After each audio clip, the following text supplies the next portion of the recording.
కాంగ్రెస్ ప్రభుత్వం అధికారంలోకి వచ్చాక ప్రజల సమస్యలు పరిష్కారం చేయాలని ముఖ్యమంత్రి రేవంత్ రెడ్డి ప్రజాపాలన ప్రగతి ప్రణాళిక కార్యక్రమం చేపట్టడం జరిగిందని మంత్రి వివేక్ వెంకటస్వామి తెలిపారు. సిద్దిపేట పట్టణంలోని బాబు జగజీవన్ రామ్ భవన్లో సిద్దిపేట నియోజకవర్గానికి చెందిన 342 మంది లబ్ధిదారులకు కళ్యాణ లక్ష్మి షాదీ ముబారక్ లబ్ధిదారులకు ఆయన చెక్కులు పంపిణీ చేశారు. ఈ సందర్భంగా మంత్రి మాట్లాడుతూ సిద్దిపేటలో చాలా మంది ఇందిరమ్మ ఇల్లు కట్టుకున్నారని, వాళ్ళంతా సంతోషంగా ఉన్నారని పేర్కొన్నారు. గత ప్రభుత్వం ఒక్క రేషన్ కార్డు కూడా ఇవ్వలేదని, కాంగ్రెస్ ప్రభుత్వం వచ్చాక అందరికీ రేషన్ కార్డులు ఇచ్చిందన్నారు. కాళేశ్వరం ప్రాజెక్టు ద్వారా రాష్ట్ర ప్రభుత్వం అప్పులో ఊబిలో కూరుకుపోయిందని తెలిపారు. రాష్ట్ర ప్రభుత్వం కాంగ్రెస్ పార్టీ సత్తాలో వచ్చిన తర్వాత ప్రజాపాలన చేయాలి, ప్రజల దగ్గరికి వెళ్ళి ప్రజల సమస్యలు కనుక్కొని సమస్యలు పరిష్కరించాలని చెప్పి ఆ ఆలోచనతోని రేవంత్ రెడ్డి గారు పనిచేస్తున్నారు.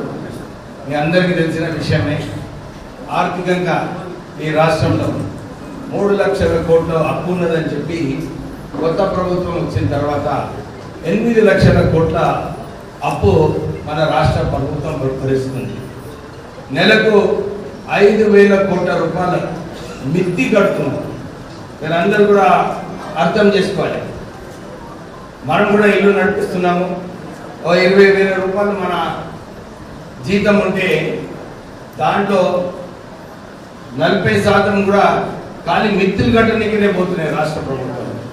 సో ఇలాంటి పరిస్థితులలో చాలా ఇబ్బందికరమైన పరిస్థితి ఉన్నప్పటికీ కూడా రాష్ట్ర ప్రభుత్వము లేదు, పేద ప్రజలకు ఆదుకోవాలి, మనం ముందుకు వెళ్ళాలి, మాట ఇచ్చిన మనం ఎలక్షన్లో దాన్ని నెరవేర్చాలని చెప్పి రాష్ట్ర ప్రభుత్వం పనిచేస్తుంది.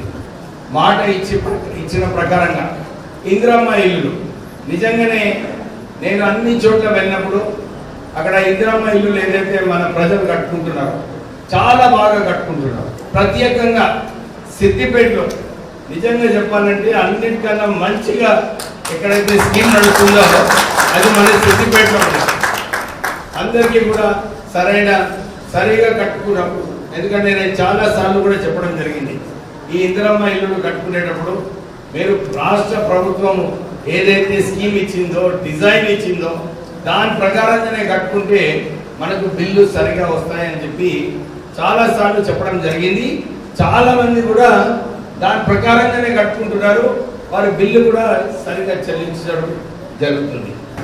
నేను 10 సంవత్సరాలు కొత్త రేషన్ కార్డు ఇవ్వలేదు, కానీ రాష్ట్ర ప్రభుత్వం వచ్చిన తర్వాత కొత్త రేషన్ కార్డు ఇవ్వాలి, ఎందుకంటే పెన్షన్ ఇచ్చే కార్యక్రమం తీసుకున్నాము.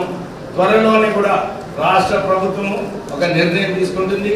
ఎవరైతే అర్హత ఉన్న వాళ్ళు ఉన్నారో వారికి కూడా పెన్షన్ ఇచ్చే కార్యక్రమం తీసుకోవడం జరుగుతుంది. ఎందుకంటే ఇంతకుముందు చెప్పినట్టు ఆర్థికంగా రాష్ట్ర ప్రభుత్వము చాలా మటుకు నిధులు మిత్తి కట్టడంలో పోవడం వల్ల ఏదైతే సరిదిద్దుకొని పనిచేయాలనో దాన్ని ఆ సరిదిద్దుకొని పనిచేస్తుంది. మొన్న కూడా మీరు అందరూ చూస్తున్నారు, సన్న బియ్యం ఇవ్వడంలో ఒక మంచి నిర్ణయం. మన పిల్లలకు మంచిగా భోజనాలు ఉండాలి, వీరికి సన్న బియ్యం ఇస్తే బాగుంటుందని చెప్పి రాష్ట్ర ప్రభుత్వము 13,000 కోట్ల రూపాయలు కూర్చోబెట్టి మీ అందరికీ సన్న బియ్యం ఇవ్వడం జరుగుతుంది. ఇవన్నీ మంచి కార్యక్రమాలు.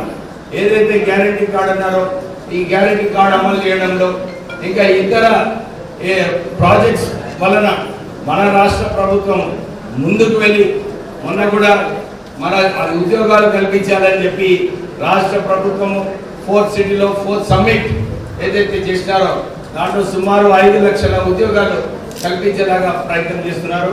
అంతేకాక నేను కూడా మా మినిస్ట్రీలో 119 అడ్వాన్స్ టెక్నాలజీ సెంటర్స్ స్థాపిస్తున్నాము. ఎందుకంటే దీంట్లో అడ్వాన్స్ టెక్నాలజీ సెంటర్స్లో ఇక్కడ స్కిల్ సెట్స్ నేర్పిస్తూ ఎక్కడైతే ఉద్యోగ అవకాశాలు ఉన్నాయో వీళ్ళకు త్వరగా ఉద్యోగాలు కల్పించేలాగా ఈ స్కిల్ సెట్స్ కూడా అడ్వాన్స్ టెక్నాలజీ సెంటర్స్లో రాష్ట్ర ప్రభుత్వము ఆలోచనతోని ఇవన్నీ కూడా స్థాపించడం జరుగుతుంది.